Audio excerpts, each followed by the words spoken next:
Dispensaries and home grow probably going to be the only options in New York for you to procure some buds. Enforcement has picked up the pace tremendously. There are multiple agencies now. There's the NYPD going after smoke shops. There's OCM's enforcement itself and sheriffs. The mayor and the governor are in a low-key, behind-the-scenes war to shut down all of these smoke shops. You grown. I'm not telling you to run out screaming. I don't know if you heard. Back in 2019, New York decriminalized the possession of cannabis. And then 2 years later in 2021, they went right on ahead and fully legalized that thing for recreational use. That put us in a weird zone where for 2 years it was legal to have it, possess it, but it was illegal to sell it, right? That's very weird. Now, what happened as a result, more folks got involved in the traditional market, right? The black market, right? They got in the streets with it again. Your neighborhood budsman started upping his services as far as providing you with that there. It was a summer we had food trucks parked outside. The food trucks was selling bud. It was a while out here where you go to the bodega for your bacon, egg, and cheese. You can't even get that. But if Papi know you, if Ak know you, you could get an eighth there too. It was wild. Now, the most crazy thing about it is after legalization, like after 2021 when that happened, it became more brazen. Those same shops, they stopped caring about keeping bud sales secret altogether. I'm talking about they putting chalices and bongs in the windows, like real promotion, like they could do that. Now, the issue with that is we're in a place today that the average New York smoker doesn't know or doesn't even care if they're in a smoke shop or in a licensed dispensary. But before you start trying to worry about what's going on up the street, who legal, who not, overwhelmed, where should I go buy my, don't even worry about it. I'm going to tell you the difference today between New York smoke shops and licensed New York dispensaries. So let's get into it. All right, to be honest, the original format for this video was a smoke shop versus dispensaries kind of thing. You know what I'm saying? I had some criteria that I was going to measure them up against. Point goes to the winner kind of deal. But as I continue writing this, I realize it's not even a competition anymore. Enforcement has picked up the pace tremendously. There are multiple agencies now. There's the NYPD going after smoke shops. There's OCM's enforcement itself and sheriffs. You know, the mayor and the governor are in a low-key, behind-the-scenes war to shut down all of these smoke shops. So in a minute, they're all gonna be extinct. Dispensaries and home grow probably gonna be the only options in New York for you to procure some buds. So it's best you get familiar with both of them. All right. First thing to look out for when you're in an establishment selling ceremonial herbs is a QR code in the window. That front window should have your dispensary verification tool. That is a decal that is in the front of every New York licensed dispensary. Has a QR code on it. Then when you scan that, you get a list of every other dispensary in the state, not just the city. So when you don't see that in the front window, you are not in a dispensary. Now, I'm not telling you to run out screaming either. You grown. If you want to cop at a smoke shop, cop at a smoke shop. If you want to cop from your boy that got, you know what I'm saying?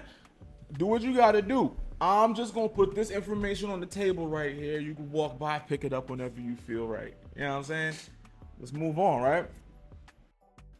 You hearing me saying all this stuff and you thinking to yourself, yo, Bloom, it don't even really matter where I cop from. I'm just trying to get some fire to relax. And I hear you, right?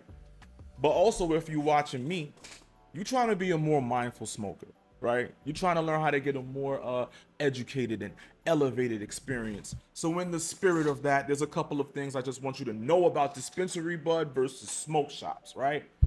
Number one, and most importantly, is if it's in a dispensary, it had to pass New York State Department of Health and Safety Standard testing.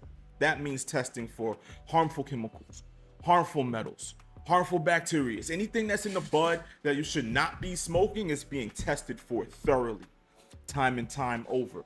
That goes for the flowers, that goes for the concentrates, that goes for the edibles as well. Smoke shops, you kind of got to roll the dice and know what you're dealing with. Maybe you know Op, maybe you know Poppy, whoever at the store, you know what I'm saying? But the truth of the matter is, I done heard it's Fenty in the packs. I done heard it's Fenty in the grabber. I ain't talking about Fenty Beauty.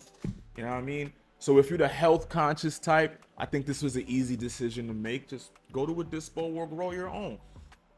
When you get to the dispo, what you will definitely find there is an honest variety of strains and items. A lot of these smoke shops, they'll pull a fast one on you. They get the same pack and they'll put that same bud in different label bags, different packaging to fool you. We've all been caught by this. It's only a matter of time before you realize what's going on and like you stop going to it, right? But when you go to the dispo, you get the accurate labels. What it says on that is what the item is in the package that you bought. You're gonna get your packaging date, you're gonna get your expiration date. If you see California badges on there, that's a red alert. We live in New York. It's legal here now, and you should have all the state badges for here, right? All of the bud that you smoke from a dispensary is grown in New York, and that's why it has that badge on there. Something else you find in the dispensary is a bud tender. And if you're new to purchasing weed, smoking weed, having any of that experience, these people are trained to help you have a more educated purchase, right? You tell them what experience you're going after. You tell them, you know, maybe what time of the day you looking to smoke, what flavor. Maybe you heard about something from word of mouth. These people are here and they should be capable of helping you make, you know, the right moves. Now, after my years of extensive market research, yes, that's right, I've been to all these types of establishments for you, so I could get the knowledge for you.